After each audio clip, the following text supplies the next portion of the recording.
Oh my gosh, the speedometer cable actually fits. Welcome back to the Goodol'boys channel. Today I'm going to be showing you guys how to save time and money replacing the speedometer cable on a Hawk 250. Before we get into this video, I wanted to let you guys know I do have a shorter version of this exact video. It's just got a lot less details, and I'm trying to figure out what to do on the channel here, if I should post shorter to the point videos or longer videos. And the benefit of the long video is you guys get a lot more details and tips and tricks. So what I'm going to do is upload both videos, the long one, which is this one, and the short one. And if you guys don't mind, go check the short video out and watch this video as well. The short video will be linked in the description box below. And then let me know whether you guys prefer the longer videos with more details or the shorter videos that are to the point. Thanks, guys. Alrighty, guys, the Hawk 250 is back in the garage again. Nothing major, just annoying little stuff. So the speedometer cable here finally gave out and broke. You guys can kind of see why. The casing has pulled apart here. It's also pulled apart down here. Basically what was happening with this is you guys can see the bend here. It gets trapped behind the horn, right behind here. I know it's hard to see because everything's covered in mud, but it gets trapped, and when you go to steer the bike to the left, it basically yanks on this wire. I should have got it tied up, so it's kind of my fault that I didn't tie it up better or do something with it, but I don't even know where you can possibly tie this thing. Plus, it's kind of too long, and if I zip tied it to this, it would ruin my shock cover, so I just wasn't sure what to do with it, and this is the end result. So we're going to take this thing apart and see if we can fix it. I can already tell you guys before we even get into this thing, I've been looking for speedometer cables online. They're like impossible to find unless you go to RPS or Orion Power Sports, places like that. But it's literally $55 for that speedometer cable. So it's absolute nonsense. And I am telling you right now, I'm not paying $55 for that. So we're going to see if we can't find a better solution. But for now, let's tear into the bike and get that cable off of there.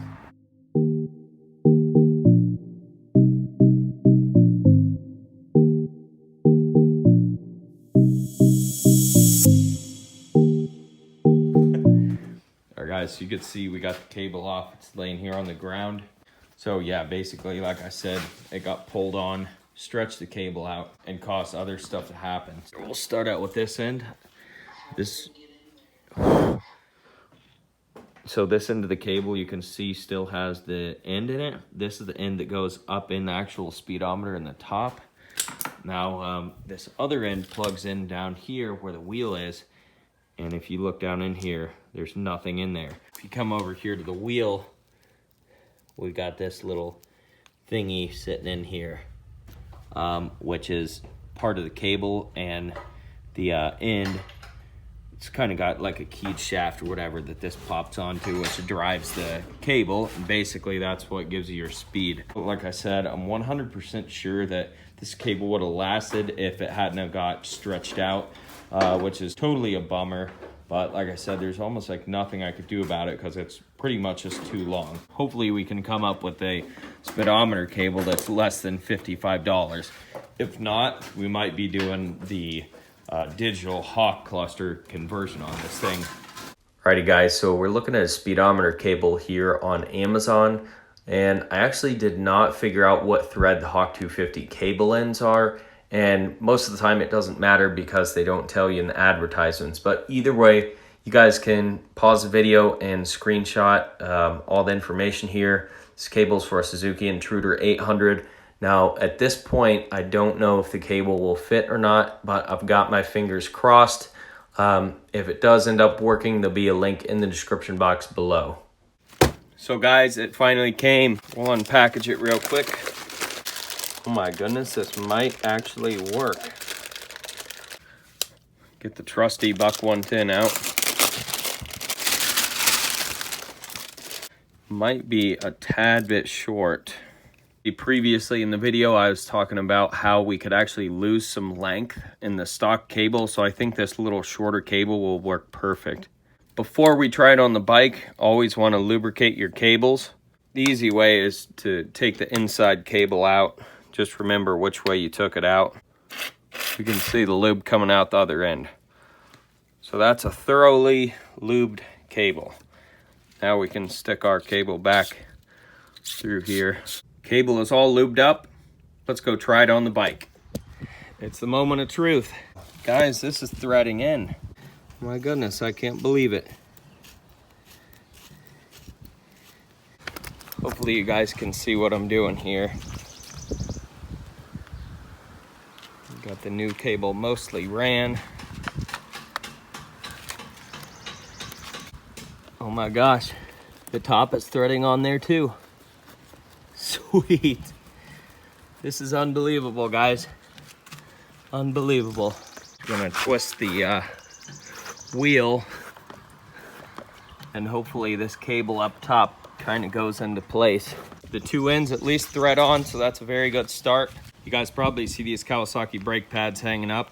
It's a hint to another video that'll be coming in the future or already posted. Click on the link in the description box to all my other Hawk 250 videos. Down there you'll either find the video or it'll be coming out very shortly. One other thing I wanted to show you guys is how I'm going to secure the cable here. So if we zoom in on this little doodad, basically what I'm going to do is, I'll just show you right now. I'm going to bend it around here. All I'm going to do is take a little zip tie, tie this thing on here. I'm going to leave it a little bit loose so the cable can slide. So I have the bike jacked up so the front suspension is in full down travel. This is going to let us know how far the cable has to stretch. At least the cable's not floppy, but you can see it's not too awfully tight. You know, you still have a little bit of slack in it. There is one thing we can do to get a little more slack in the cable, and that is rotate this little guy upwards. If we look in here just above where the cable mounts, there's a teeny tiny little bit of space between the stopper and whatever you want to call this thing that mounts to the wheel that the speedometer cable screws into. All we have to do to adjust that is loosen this front axle. So now you guys can kind of see what I'm talking about. We can see here, if we have this guy in the most downward position, it creates a really bad angle in the cable. However, if you push it all the way up as far as it'll go, we have a lot more slack in the cable, which leads to a lot better angles on your speedometer cable. As soon as the speedometer cable hookup is as far up in the up position as it can be, you want to go ahead and tighten your axle nut back down.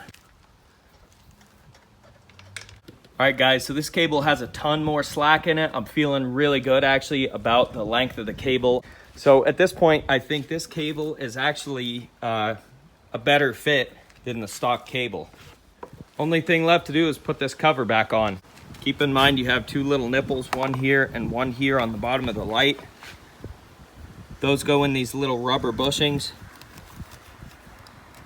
on either side. Have two screws in the top, one on this side, one on this side. 8mm head on those bolts. All right, guys, so the cable is back on the bike. Let's test this cable, make sure it works. All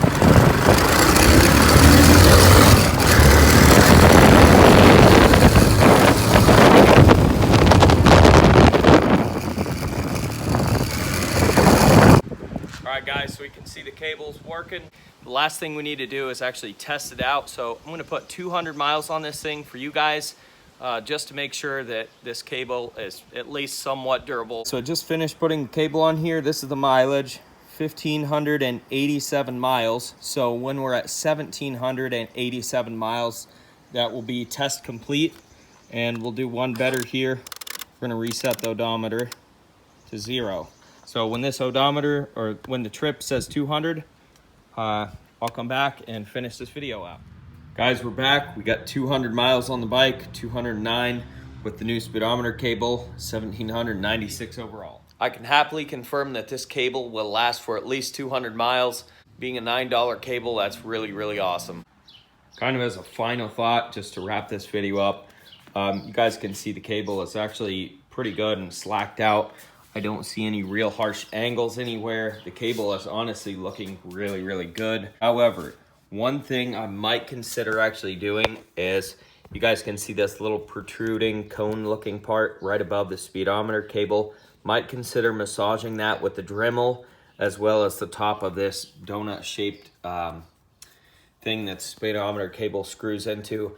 And basically what that's going to do is going to take the cable and straighten it up even more. You don't want the cable too straight up and down because you want it to bend as the suspension works up and down. But it'll give us just a tad bit more slack on this cable. But in all honesty, I don't know that we even need to do that. As you can see, we've actually got some pretty decent slack in the cable. Of course, this is under compression of the suspension with the bike just sitting here, but you guys saw on the jack, it still had some slack in the cable as well. So guys, stay tuned. I'm not sure what I'll do with it just yet, if I'll massage those little parts or not, but we'll see. I have a 2,000 mile review coming up very shortly, within 200 miles, as you guys can see. Whether I decide to do it or not, it'll be in that video. So stick around. Don't forget to rate, comment, and subscribe. Check out the description box below. That's where all the other videos are, as well as the link to the cable. Again, in the description box below. Thanks for watching, and I'll catch you guys in the next video. Woo!